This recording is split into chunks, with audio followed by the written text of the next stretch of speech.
Week 5 in the NFL and warmups are over. It's time to sink or swim. Olympian Shane Ryan is here, and we're going to preview this weekend's actions. I'm Ashley Haas, and I'm all in. The money keep calling my name. Hey, hey, dollar signs make you sing.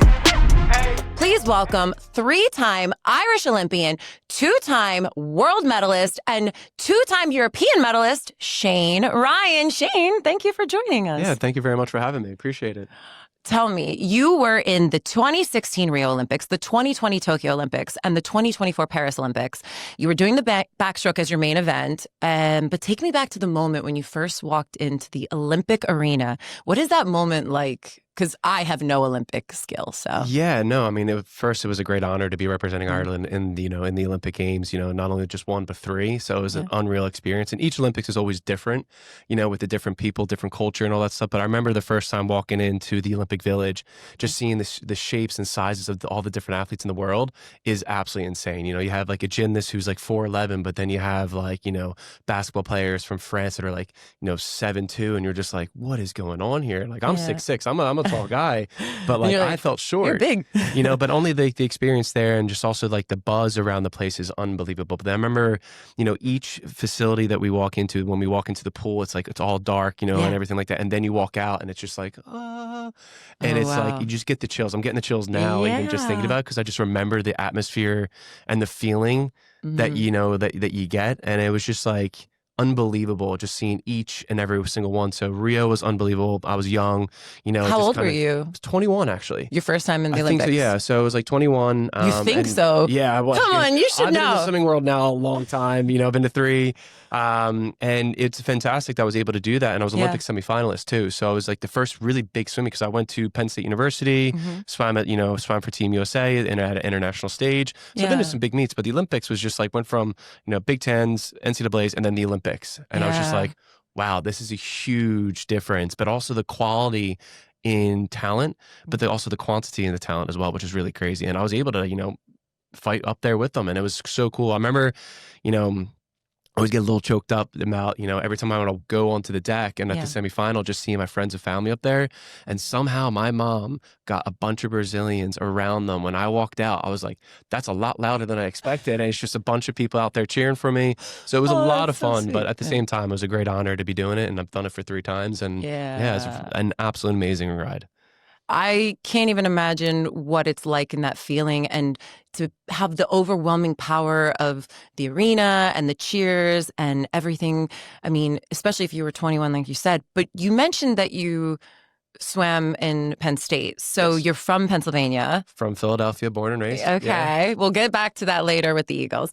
But I want to know, so you didn't swim for America, you swam for Ireland. Yeah, so growing up, I was on the junior national team for Team USA. Yeah. Then also got to represent, went to Penn State, and like I wasn't like, I was good coming out of high school. I was one of the top recruits in the country, but I was always just off the cusp of like, representing, Team USA in the junior national meets. But then once I got to college, went to Penn State, when I put myself in an environment where there's better people, I was lifting for the first time, doing doubles. I gained 20 pounds in like 8 months, and I went from being like 100th in the world to being like 5th in the world within 8 months, which was a huge shock to me. And then that's when I made my first U.S. national team. And then I was able to go represent Team USA and duel in the pool. And it was like Team USA against the European All-Stars over in Glasgow, Scotland. And it was just such an unreal experience. Did you know some of the American swimmers? I did, yeah. So is that some weird of them were, for you? Some of them like were kind of my age still, Okay. like because like USA just has such an abundance of talent. But I knew some of the older guys was like, oh my God, I'm here with Cullen Jones or Tom Shields, or Tyler Clary was also part of that crew. And it was just so cool. And even Anthony Irvin, who's a good friend of mine now, and he's part of the athlete commission that's I'm part of as well. Yeah. And, it's kind of cool now that I was on the same team as him, but now we're working together trying to help better swimmer. The swimmers help with their federations, anything that comes up. So yeah, it's cool on how swimming has brought us, into this, through life, I guess. But it was really, really cool having that experience.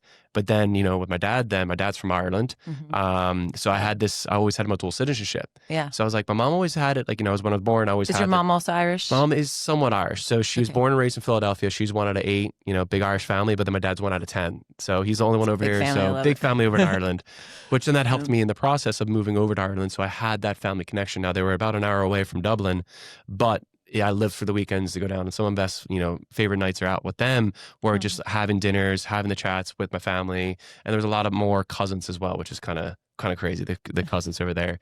But so my mom fought for my mom's side on the great grandfather fought for the 1916 Easter Rising, which was the freedom of Ireland against the British, because the British ruled over Ireland over for 800 years, which is kind of crazy.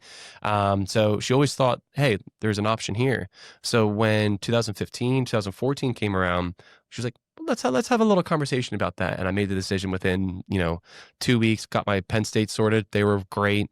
They were like, yep, we're honoring your scholarship. So they honored my scholarship. So I went to go live in Ireland. Moved to Ireland. And just moved. And I was like, it was a huge culture shock from going from Penn State University, like having that stadium of 100,000 people and having the big college. Oh, wow. I have chills now. To literally being like the training European styles, like train. So I lived in an old moldy house by myself for like almost 2 years, but I knew there was an end date. But it was hard, but that's what I needed to do. Well, to be an Olympian, that is the most elite group of humans that could ever be. So only you and the rest of the people that have ever been in the Olympics know what it's like. So if that opportunity arises and it can be for the other part of your citizenship, then why not go? Yeah. So it makes total sense. And I had to live in Ireland because I represented Team USA internationally. That was the kicker. But I didn't mind living in Ireland at all because we had some great facilities.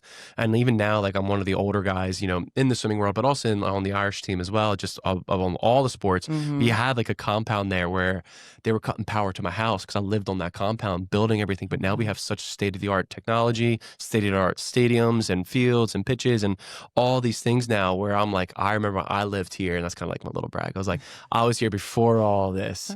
And you have younger kids from younger athletes coming in when I saw them when they were young, and now they've raised up to being phenomenal Olympic champions, and it's really cool to kind of see that. I'm like a granddaddy now, just being up there. Oh my gosh, cool. So old at 31. Oof. Yeah, I'm getting up there. Do you want a walker? I think we have one nearby. Right. Yeah, is your back hurting? No, but that's pretty amazing. It's remarkable. And backstroke was your main event, but you also have done relay races, and it's just, do you miss it? Do you feel like swimming right now? I'm taking a break right now. Okay. That's my main thing. Okay. It's I've been in the game long enough, and I just in the world of swimming, the longest break we would have is 2 weeks, after a big summer meet, and that's it. Wow. And at Christmas time, you have a couple of days off. So we don't get breaks, and we train from Monday to Saturday, and usually a training week would be about 20 to 30 hours a week of training. Do you prefer swimming in only pools, or when you have the chance, would you rather swim in the ocean? No, the ocean. You hate the ocean? Yeah, well, the ocean swimming is different because you have the currents, you have the waves, so that's a different style of swimming. But doesn't that make you faster if you swim in the ocean? No, because the current's going against you. Okay. Well, it would make you slower, but it would be better for training purposes. Don't you always see people in the pools? For sprints, you want to be in the pool because it's short. You're only swimming for 21 seconds. Okay. But for distance swimming, potentially, that's where it is. That's where you want. That's where you would love to do the open water then. Yeah. Because it's a bit more challenging. You mentioned that you did an open water swim. I did it once over in Ireland for a charity event, but I would never do it again. Okay, it was fair enough. We're not bringing that up. Yeah, way too cold, and the current was. Just felt like I wasn't moving, and I'm like, I'm a good swimmer, and I just wasn't moving. But it was a great event. It was a charity for the Dublin city, and they hold it every single year, and it's going up the River Liffey. You swim right up the middle of Dublin, and it's it's really cool. So, has there anything you can tell us before we move on to football chat? For people that have never or will never experience being an Olympian, what is one thing that you can kind of share with us? I think, that we don't know. Everyone has that mentality, everyone has that goal, but everyone always sees when they see us on the TV, everyone's like, oh, it's the bigger picture.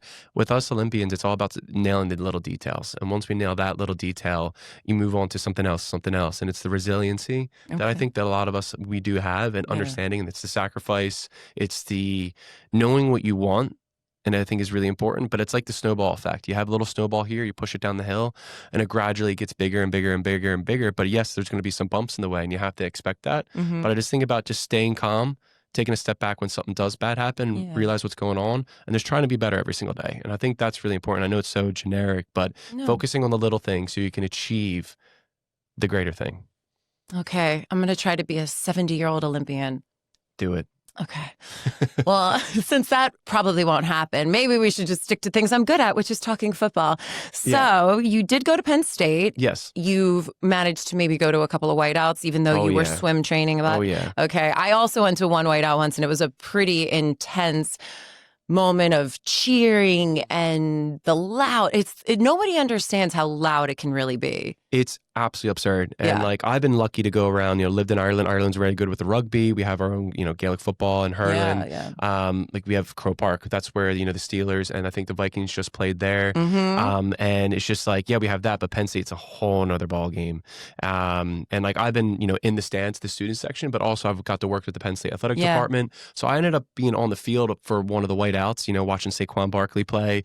And it's just different when you're on the field. Like you just feel like the noise, it's like you can kind of almost like see it at the same time. So it's wild experiencing that. Wait, but did it's the Saquon culture. go to Penn State? I think he did. You think he did? I think he did. Yeah. I actually don't think I knew that. Wait, hold on. Okay, so Saquon was at Penn State, same time frame as you? So I was finishing my little bit, and then he was also an F football athlete there. And it was really, really cool. And like, I had some volleyball friends that were good friends with him, and from what I've heard, he's an amazing lad. And you can also, see that now as well. So then obviously you're an Eagles fan, right? Oh, big Eagles fan. So that was when he got traded over. I was so ecstatic. I was know. like, and also he's a PA boy. Yeah. And that's where I was like, went to Penn State. I was like hoping he was going to get drafted to the Eagles, but now he's actually playing. And you can see he's just like loving life, and he's doing phenomenal. And it's great to see, as a Penn State alum, seeing the football players, and even all the football players, and even that I know, that are in the NFL and stuff like that. Like a good friend, Austin Johnson, like he's in the NFL at the moment, and he's doing really well. So it's great to kind of being from freshman dorms in Hart Ramps at, like on the East Halls or whatever, seeing them and meeting them, and then now seeing them like, grown and being in the NFL. When was the last time have you ever spoken to him since? We've just been so busy. Every now and then we kind of text, being like, oh, like that's great and all that stuff, and just kind of keep in. But it's just May I have Saquon Barkley's number, please? That I have. All right, fair enough. But we should talk about, since we're talking about it, let's talk about the Broncos at Eagles game this Sunday. The Eagles are 3.5-point home favorite. I mean, after last week, I am a little concerned. What are your thoughts? Do you think the Eagles could put a win here? Or the Broncos have been looking really strong, so... The Eagles should win. They should win? And they will win. And that's the thing. But I just think, from last year or last week, it's just like their offense needs to be a lot better. It's just the communication with things and just getting things rolling. And anytime they got the ball rolling, something would happen. And I just think now they just need to kind of reset the clock and re-go and like get going again, and it is a home game. So I think that brings in a lot more. So I think they're actually going to kill it, and I think we're going to stay undefeated. Yeah, I think 5-0. You think? Yeah, I'm a little nervous about this game. Bo Nix has been pretty incredible. I'm leaning more towards even taking the over here. So the over under is 43.5, and I think both these teams could put up a lot of points. So I'm leaning towards not making a prediction because something in my heart just says that I could jinx us if I take the Eagles. So I often sometimes will even bet against my own team or our own team, since you're also an Eagles fan. Because at least I hedge my bet then and I win either way. I'm either winning or you gotta win one way or the other. But I'm nervous. I mean, also there's been some turmoil with AJ Brown and how, he wore a shirt the other day to practice that said check on your teammates. And then he explained it a bit later and said that it was, because of it was just something that he was saying. It wasn't meant to be what he should be. But I still take it a little like he wants the ball, and that's fair enough. Nick Sirianni said he wants the ball, and as every good athlete does. I mean, I can remember in the movie The Replacements, when he says every good football player would want the ball. Exactly, so. And like in the sport, it doesn't matter if you're a team, because I know it's something you can be individual, but also relay purposes. But you kind of have to be selfish though sometimes. Yeah, and you have to do what's best for yourself, and that's a hard thing about being on part of team sports. And for me, I know in the 2020 Olympic Games, I had to sacrifice my own event that I qualified for. I was Olympic semifinalist in the 100 backstroke, and I was coming off a couple world medals, but I had to sacrifice my 100 back for the better of the team sometimes, you know, and at the end of the day, you want your team to win, you know, and that's where, you know, it's hard because you have your own self to look after. Yeah. And that's where I feel like, you know, sometimes that's hard to kind of For cope sure. with. There were rumors that he wanted to be traded, and it's like, no, like you said, he's on an undefeated team right now.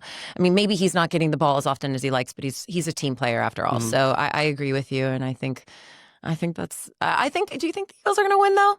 Yeah, I would put my money on it. Oh, okay. I'm still leaning towards the over, but you know, well, I really do appreciate your time and for talking to us here at Newsweek. So thank you so much, Shane. I'm going to have you back for sure. And thank you. Thank you. Thank you for having me. And joining us now is Newsweek's very own sports lead, Joe Kozlowski. Joe, thank you for joining us. Oh, no worries. It's been a lot of games since I've been here, so always happy to be back with you, Ashley. Oh, yeah, we have a lot of ground to cover. There's a lot of injuries. The only thing that'll save us from talking a little bit of extra football is the fact that the Bears, the Falcons, the Steelers, and the Packers all have a bye week. But there's a lot of football we have to get to, so I don't even want to wait another second. I want to talk about a hot topic right now, which is the fact that Lamar Jackson may not play. He might be out due to this hamstring injury for at least 2 to 3 weeks, which could really make things even more difficult for the Ravens with their 1-3 start. You know, what are you thinking? Do you think that there's a chance he could play, or what are your thoughts on this? It's one of those tricky things where you don't want to play him and risk a longer injury, but at the same time, if you lose this week, kind of what's the point after that? Right? You know? So I would probably still have to say he doesn't play just because you can't put a quarterback out there who can't move. But it's really a tough decision, and I do not envy the Ravens at all for trying to figure out what to do there. You know, it's quite a crazy situation because the Ravens have had such a hard schedule so far, and even though this is a game that they should win, like this is a game that if he could play, they would easily win. So it's really hard right now to give a prediction, knowing that the Texans, who haven't been playing as well as they should, but still, you know, they would have easily won this if it's Lamar, especially coming off of such a bad loss last week. You know, it's a tough one. The Ravens are actually getting 1.5 points at home, probably due to the fact that nobody knows if Lamar is going to play. It's looking like he's probably not. So if he's not playing, are you taking Texans? Are you thinking Ravens? Who's going to win this matchup? You know what? I still twist my arm. I still think I have to go Ravens just by a little bit. I know he hasn't been great this season, but I think Derrick Henry, you have him on the roster to get you through a situation like this where you need to say, hey, you're the big man, you're the king. Get us through a game, and then we figure it out. So twist my arm, still got to give Baltimore a little bit of an edge. So if he is not playing, if Lamar is not playing, I believe that actually Derrick Henry might go off because obviously they're going to run the ball a lot more. So that to me says maybe it's a player prop here. I think you might be onto something, Joe, with the fact that maybe it's a Derrick Henry over 60 rushing yards or 70 rushing yards, because he has not had such a good season so far. It's been like fumbling, and I'm like, what are you? This is not King Henry. Where did my King Henry go? You killed my parlay last week, by the way. I had a 6-leg parlay, and he killed it. I mean, he's got to bounce back from that, right? But no, I think if you're saying 60 yards, something like that, if Derrick Henry can get over 65, 75, whatever yards you want to say, when he's the focal point of the offense, I think the Ravens and us have bigger problems to worry about than that. So, yeah, I definitely think Henry's a guy to watch in that game, especially if Lamar Jackson is out. But even if he plays, you want to take a little weight off his shoulders. So Yeah, I think he's out. And I'm a little worried touching this game, too, because the Texans are coming off of a win. I mean, it was a 26-0 shutout. Their first win is a shutout. Granted, it was to the Tennessee Titans, so that's not like it's not like the old Titans. It is the 2025 Titans who are not doing the best this season. So, they're dead last in the AFC South. The Colts and the Jaguars are currently leading the division at 3-1. So, I'm not going to... I don't know. I was originally going to take the Ravens. I was dead set on taking the Ravens, but I might have to lead this into a player prop here or take the over-under at 39.5. I mean, that could be either a really high-scoring game or a really low-scoring game. I mean, the fact that it was 26-0 last week for the Texans isn't saying very much. So on the over there, but I don't know. The Ravens defense can't stop anyone at this point. So I think it's one of those stoppable force versus movable object. We know something's going to give. It's just which way is it going to break out? So. Oh, agreed. Well, all right. So we'll get back to that game later. Possibly I'll take it in my picks, Ashley's picks, so stay tuned. But I want to talk about a game in London over the pond. We have the Vikings and the Browns. The Vikings have been on a 2-week European vacation, which I am so jealous of. I mean, first Dublin, Ireland, which kind of goes to our first guest, Shane, who played in Ireland. Well, not played in Ireland, but he swam for Ireland. And now we have, them playing in London actually, it's the soccer stadium. I have it here, Tottenham Hotspurs. You can tell I know, you can tell I know way more about NFL than I do about football versus football. Football or football. So I'm liking Carson Wentz a little bit here. Obviously, Flacco has been benched.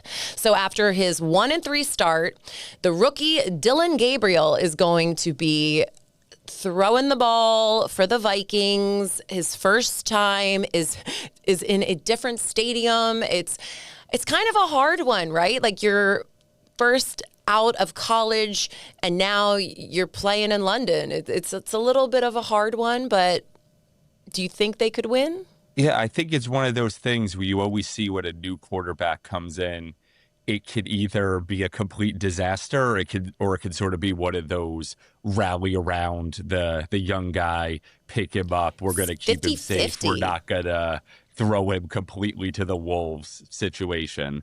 So I don't think it will be a complete disaster, but at the same time, I don't exactly want to put the house on a rookie in his first start in new surroundings to exactly lead me to victory. So I like think the way you said that, new surroundings. I was trying to think of how to say this, this overseas venture, and I like that, new surroundings. It is new surroundings, even though this is all new to him, right? I mean, he was just in the draft pick. He was the 94th overall, third round, and Shedeur Sanders was the 5th round draft pick at 144th overall. And Shedeur Sanders has been said to be miming, and he's being a little...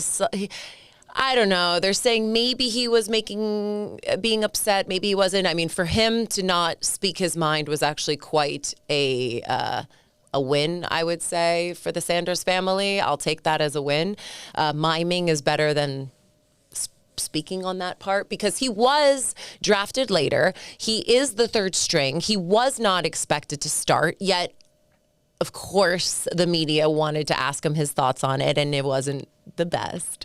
But, I'm excited to see this rookie. I'm excited to see Dylan, see how he does against Carson Wentz, the Eagles' old starting quarterback. But, I'm kind of curious who is now playing backup for the Vikings.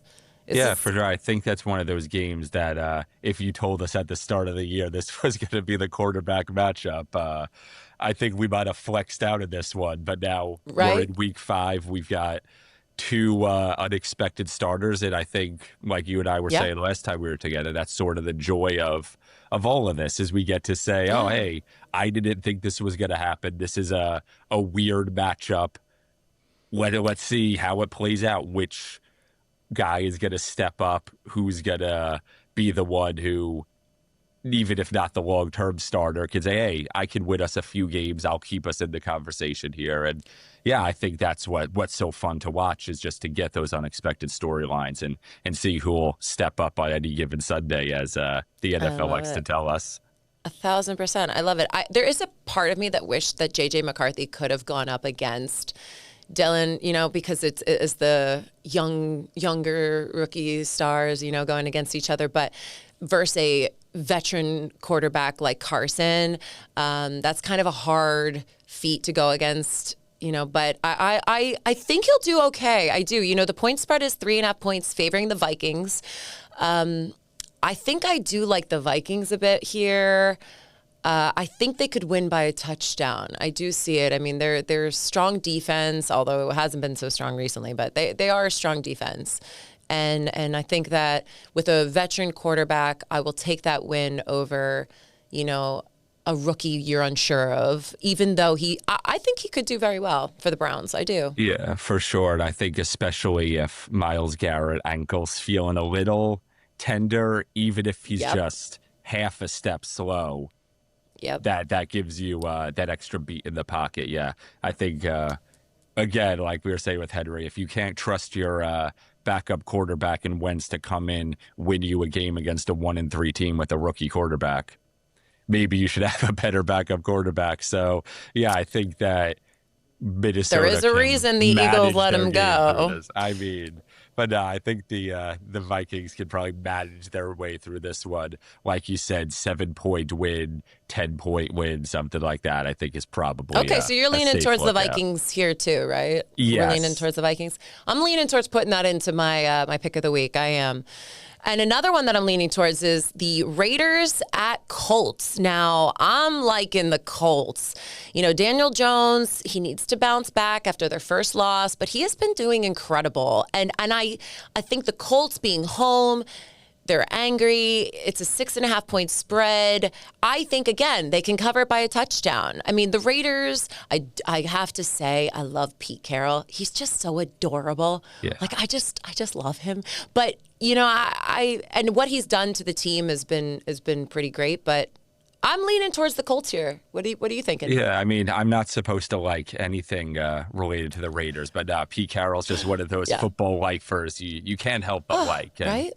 And for the Colts, I think, like you said, if you look at the way they've lost games, you can't really hold that against them, if you talk about end of game execution, things that may be. But no, the Colts have played really well and should probably have a better record than they do. So, yeah, I like that, like you said, especially at home. And 6.5 points is a pretty big number we're talking about. If it was a 2.5, a 3.5, maybe you could convince me. But going a full touchdown is a pretty big ask, especially when you're playing Indy in the Dome. So, yeah, I mean, I'm still leaning towards the Colts here, and I think they could cover, but we'll see. I do want to talk about the Lions at Bengals. Now, the Lions lead the NFC North. The Packers are just behind with two wins, 1 loss, and 1 tie. So I that's thanks to the Cowboys with that tie. But without Joe Burrow, this Bengals team, man, I'm just going up against a Lions offense. I mean, this is one of the biggest spreads. I've seen it at 9.5. I've seen it at 10. It's 10.5 right now. I mean, it's jumping all over the place for a reason. The Lions have scored 27 or more in 3 straight games. Okay. And Jared Goff hasn't been sacked in 3 straight games. I know this is a big spread, but even though the Lions are on the road, do you think they could cover? I think they could cover. I certainly think they can, but I also think it comes down to 2 things. One, if you believe in trap games and all that stuff, this could certainly be one of those. And I definitely believe in trap games. They have happened to me. Definitely. And I think also relatedly, I think we could also see this one being if it's comfortable at halftime, comfortable after 3 quarters, maybe it's a game where the Lions say, hey, we can take the foot off the gas a little bit. We're looking at a bigger prize than beating the Bengals by 35 points or whatever it could be. So I certainly think they can cover, but I also think when you talk about game state and just how the game evolves over the course of 60 minutes, it's certainly a big risk to put down a number that big. That's for sure. It is one of the bigger point spreads this week, if not the biggest. So, that is 10.5 points is quite a lot. It's a lot to consider. The other big point spread are the Bills at 7.5 point favorite at home against the Patriots. It's a division rivalry. This could be a good game because of the division rivalry. I mean, the Bills are the only other undefeated team besides the Eagles. I just had to throw that out there one more time because we may lose this week. I'm not sure. I do like the Bills. I like them at 7. I like them at 6.5. 7.5. Ooh, that's one of those times where you might have to get a point. Buy a point there. For sure. And I think. Again, I've like you and I feel like you and I have been saying this for every game. I think it'll be a tricky one, but I do like the Bills. I think it's just one of those situations where someone I used to work for back then used to like to say talent wins out. I think ultimately you got Josh Allen, you got that offense. I give up the 6.5, the 7.5, wherever it actually settles. I'll give them that for this week. I do think I like the Bills there, even though Drake May has been doing well for them. I still think I'm liking the Bills here to cover. For sure. Let's do one last game, and then I'm gonna have to let you go. I want to talk about the Seahawks hosting the Bucks. Now the Bucks are coming off of a tough schedule still. You know what? It's really interesting. Sam Darnold has some incredible stats, and I'm leaning towards Seattle being maybe like a Super Bowl dark horse here. They've been playing pretty well. And Sam Darnold, I never believed in him when he was a New York Jet. I was so anti-Darnold. And now I might be team Sam Darnold. I don't know. He's playing really well. Maybe he just needed to get the kinks out, or maybe he just needed to leave New York. I'm not sure. But yeah, I mean, the MetLife Stadium has its own mojo around it for worse or for worse. So, but no, I think that's a really interesting game, and I think for me the Tampa Bay injuries really just give Seattle that little bit of an extra edge. But no, I agree with you. They've been very impressive this year. Another team that record looks good. Probably could have been even better than the record says if one or two breaks go a different way. But yeah, no, I'll defer to you on whether they will go to the Super Bowl over certain other teams in the NFC, probably not. But it's looking like they're playing very well. I'm liking what I'm seeing. But a 3.5 point spread. The Bucks are beat up. I'm not sure. I'm leaning towards it could be the Seahawks on this one. I'm leaning. I mean, we'll see. But what are your thoughts? You think? Yeah, I think as things currently sit, I'd again twist my arm. I'd probably go Seattle. I want to see what happens with Irving, what happens with how Baker Mayfield's actually feeling. Obviously, Mike Evans is accounted for at this point. But yeah, I think it's, again, like we've been saying for a couple of other games, I think it's the sort of thing where even if players make it into the starting lineup, when we're talking about such a close margin, even if someone's at 75% or whatever, I think that could be enough to make the difference. And yeah, I think like you, I like Seattle if you're asking me to make a pick right now. I am, because I have to do my picks right now. We have to give everybody Ashley's locks of the week, and I'm still torn. So as much as I want to keep chatting with you, I think I have to let you go, Joe. But I am bringing you back next time because I'm going to need your advice probably really soon. So you'll be hearing a call from me soon. Joe Kozlowski, everybody, our own Newsweek sports lead. Thank you so much for joining us. All right, thanks, Ashley. Always happy to be with you. Oh, you are the best, Joe. Thank you. And now it's time for Ashley's Pick Six, where I give you my locks of the week. Let's start things off with the Ravens versus the Texans. Now, this game is too iffy with Lamar's injuries, so I'm probably not going to touch that 2.5-point spread right now, and it probably will go up once they decide if Lamar is going to be playing or not. It's looking like he might not, but either way, I like the over here. It's 39.5, and I just think that both these teams are going to put up some points. So take the over. The Colts are hosting the Raiders, and it's a 6.5-point spread. I believe in the Colts. I think that they're going to win this, and I think they're going to cover that 6.5-point spread. So spread them. Now let's talk about one of the biggest spreads this week. The Lions need to cover 10.5 points. I think they could do it. It's against the Bengals, who are not looking good. And even though the Bengals are home, Jared Goff has not been sacked in 3 straight games, which makes me think he's going to have enough time in the pocket to make some really big plays happen. So even though it's a little scary, and each week I've been very hesitant to take this very large point spread, but I'm going to do it this week. I'm going to take the Lions to cover 10.5 points. I am hesitant right now. Do you hear it in my voice? I'm very hesitant right now. But I'm going to call it a lock because I think the Lions can do it. And I mean, they're going against the Bengals. If it was anybody else, I would say no. But take the Lions, and I think they're going to cover. Spread them. Another team that I'm thinking is going to cover the spread is the Bills. You know, the Bills are undefeated, and they're home. So even though it's a division rivalry playing the Patriots, and 8 points, which is a lot, I do think that the Bills can pull out at least maybe a touchdown and a field goal. So I'm going to go Bills for the win, and they're going to cover that 8-point spread. Spread them. The Commanders are going to take on the Chargers, and the Chargers are at home, and they are a 3-point favorite. Now, the fact that the Commanders are getting Jaden Daniels back and getting 3 points, to me, is an easy win. Take the Commanders +3. This is one of my favorite locks this week. Trust me. And now let's do another player prop parlay.